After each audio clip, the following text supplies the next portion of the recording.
Hey everyone, so this is a video on MLA Works Cited page. It's basically part 2 of the video I did before on how to use MLA citations in the text, but I didn't talk about how to do the Works Cited page because I felt like that was a little too much information for just one video.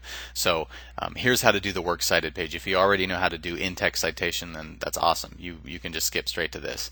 But the two kind of go hand in hand. So this stuff tends to be pretty complicated, and I definitely recommend you get some kind of writing handbook, or you use the website that I'm going to show you, because nobody can be expected to remember all this. But as I said in the other video, the more you do it, the more natural it becomes.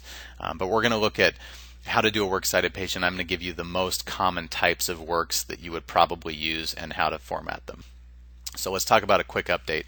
MLA, which is the Modern Language Association, changes the rules from time to time. So in 2009 they came out with some new rules. So one of them is, for every entry you must determine the medium of publication, and that goes at the very end of the citation, and I'll show you that. Most entries will likely be listed as print or web sources, but other possibilities include film, CD-ROM, or DVD, and we'll look at some examples. We don't underline book titles anymore. Now we use italics. I don't know why. That's just what they said we're doing, so that's what we're doing. So you use italics for larger works, but if it's a smaller work, you use quotation marks, so underlining is gone. And writers are no longer required to provide URLs for web entries. A caution on this: a lot of instructors are used to seeing URLs, so they may be a little confused when it's not there, because not everybody keeps up with MLA as it updates. When in doubt, just ask your instructor. It really can't hurt to put the URL, but you're not required anymore. So I really recommend that you go to this website I've shown you here. There's the link. It's by Purdue University. It's called the Online Writing Lab.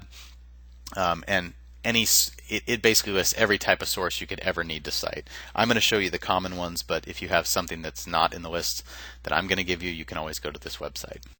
So where and how. Your works cited page is at the end of your paper on a new page. So if the final paragraph of your paper is in the middle of the page, don't start your works cited page by just dropping down a couple lines. You have to go to the next page, and you put works cited at the top in the center, just like I've done there. This is basically just the beginning of one of my works cited pages that I just lifted.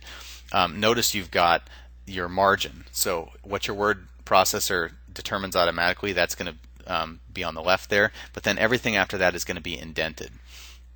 And the reason for this is because it makes the author's name stand out a little better. So basically just make it look like I've shown you there, and that will be correct. So let's talk about a book with one author. And every other type of citation is really going to build on this. So if you get this format right, then everything else is just a slight tweak of this one here. So we're going to go into a ton of detail on this one, and then I'm just going to show you the differences after that. So you start with the author's name, and it's in this format: last name, comma, first name. Then you've got a period. Okay, then you've got the title of the book, and it's in italics. It used to be underlined, now it's in italics. Then you've got a period. Then you have the city of publication. Then you've got a colon. Then you have the name of the publisher, in this case Books for Libraries Press.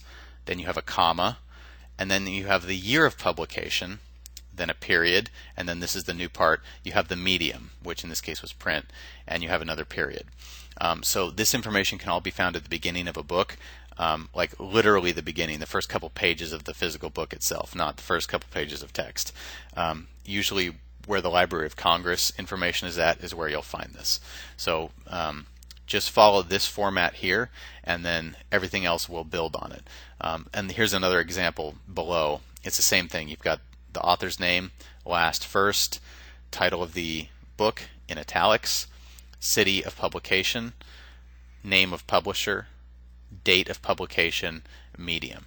So that's the format, and everything else will build on it. Get confusing for everybody. Sorry about that.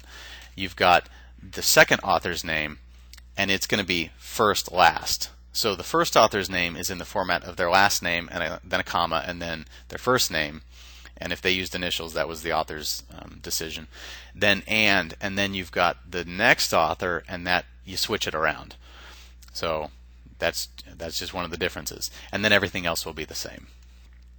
Books with 3 or more authors. Same thing, but if you don't want to write out all the authors' names, you can use this thing called et al.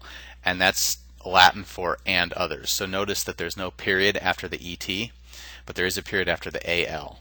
So you're just going to put the author's name and then a comma and then et al. And that takes the place of all the other authors that come after that. And that's for 3 or more. So you don't have to bother typing them all out, which is kind of nice if you're doing a big Works Cited page. And then everything else is the same as the previous example. Okay, a book with a collection of articles on a topic. You're going to run into this one a lot in college. So basically what changes, you've got the author's name, but the title of the article is going to be in quotation marks. And basically it goes right before the book title, because you've got a book and it's on some topic and that book has a title, but within the book you've got basically a bunch of little subtitles, which is basically what the article names are. So you put that before the name of the book and it goes in quotation marks. So don't forget those. And then everything else stays the same, except if it is a book of articles, you're probably going to have an editor. If you have, and you're going to need to list their names. If you have more than one editor, it's going to be EDS period, which stands for editors. If it's just one editor, it's going to be ED period. But then everything else stays the same as the previous one. So as you see, basically a book with one author is the foundation, and then everything after that builds on it, and we're just adding and taking away information. But the foundation is that first example I showed you. Okay, a scholarly article from a journal.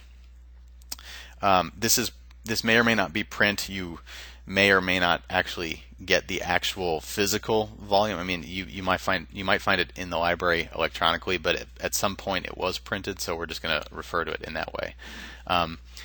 In this sense, you've got the journal title, and that replaces the book title. So everything else is basically the same. You've got the author's name, you've got the title of their article, which is in quotation marks, like the one I showed you before.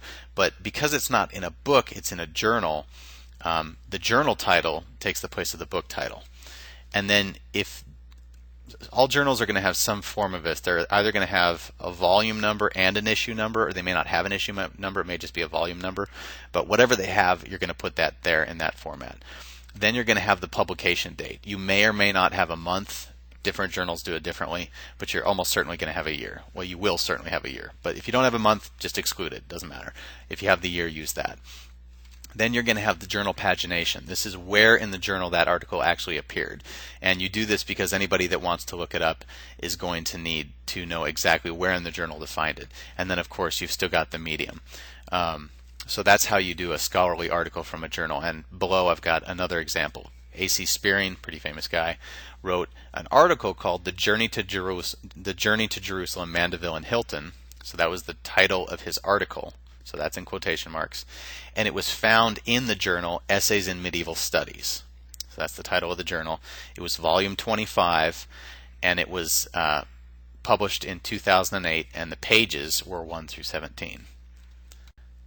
That's the basics. Again, like I said, there's a lot of different types of sources that you could use, and they basically all have to be cited a little bit differently. I've given you the common ones.